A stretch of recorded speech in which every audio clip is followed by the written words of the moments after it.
హరిప్రియ భక్తి ఛానల్ ప్రేక్షకులకి ముందుగా నమస్కారం. వారాహి అమ్మవారికి ఆ పేరు ఎలా వచ్చింది? ఈ దీక్షను ఎందుకు చేస్తూ ఉంటారు? వారాహి దీక్ష, వారాహి అమ్మవారి గురించి చాలా తక్కువ మందికి మాత్రమే తెలుసు. పవన్ కళ్యాణ్ వారాహి దీక్ష ప్రారంభిస్తున్నప్పుడు దీని గురించి చాలా మందికి తెలిసింది. పవన్ కళ్యాణ్ తన ఎన్నికల వేళ తన ప్రచార రథానికి వారాహి అని పేరు పెట్టిన సంగతి కూడా మనందరికీ తెలిసిందే. ఇదిలా ఉండగా తాజాగా ఆంధ్రప్రదేశ్ డిప్యూటీ సీఎం పవన్ కళ్యాణ్ ప్రస్తుతం వారాహి అమ్మవారి దీక్షను ప్రారంభించారు. జూన్ 25వ తేదీ నుంచి 11 రోజుల పాటు ఈ దీక్షలో కొనసాగనున్నారు. ఈ దీక్ష సమయం ఆయన కేవలం పాలు, పండ్లు, ద్రవహారం మాత్రమే తీసుకుంటారు. ఈ సందర్భంగా అసలు వారాహి దీక్ష అంటే ఏమిటి? ఈ దీక్షను ఎందుకు చేస్తారు? ఈ దీక్ష చేయటం వల్ల కలిగే ప్రయోజనాలు ఏంటి అనే పూర్తి వివరాలను మనం ఇప్పుడు తెలుసుకుందాం.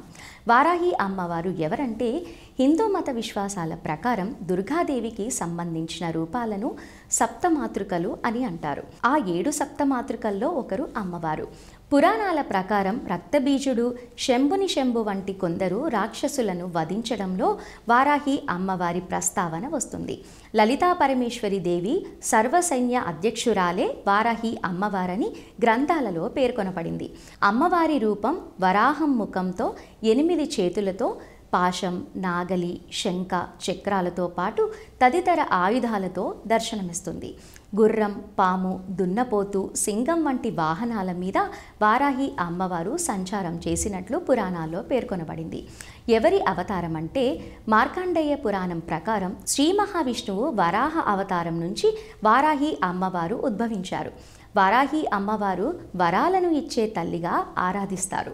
వారాహి అంటే భూదేవి అని కూడా అంటారు. దేశంలోని కొన్ని ప్రాంతాలలో మాత్రమే వారాహి అమ్మవారికి దేవాలయాలు ఉన్నాయి.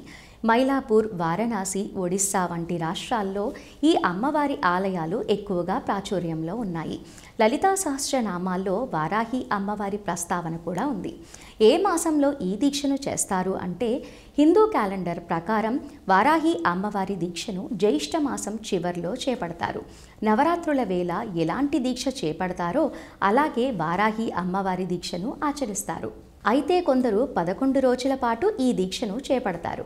ఈ దీక్షా సమయంలో సాత్విక ఆహారం మాత్రమే తీసుకుంటారు. నేలపైనే నిద్రిస్తారు. కాళ్లకు పాదరక్షలు లేకుండా నడవాలి. ఉదయం, సాయంత్రం పూజలు చేయాలి. వారాహి అమ్మవారికి సంబంధించిన స్తోత్రాలను పఠిస్తూ పూజలు చేయాలి. ఈ దీక్ష వల్ల కలిగే ప్రయోజనాలు: వారాహి అమ్మవారి దీక్షను చేయటం వలన శత్రువుల మీద సులభంగా విజయం సాధిస్తారని పురాణాల్లో పేర్కొనబడింది. అలాగే జీవితంలో ఎదురయ్యే సమస్యలన్నిటికీ కూడా పరిష్కారం లభిస్తుంది. అంతేకాదు, వారాహి దీక్ష చేపట్టడం ద్వారా నరదిష్టి, చెడు దిష్టి అంతా కూడా తొలగిపోతుంది. ఈ దీక్ష చేయటం వల్ల మీరు చేసే ప్రతి ప్రయత్నంలోనూ అద్భుతమైన విజయాలు సాధిస్తారు. సమాజంలో గౌరవ మర్యాదలు పెరుగుతాయి. మరో వీడియోలో మళ్ళీ కలుద్దాము. నమస్కారం.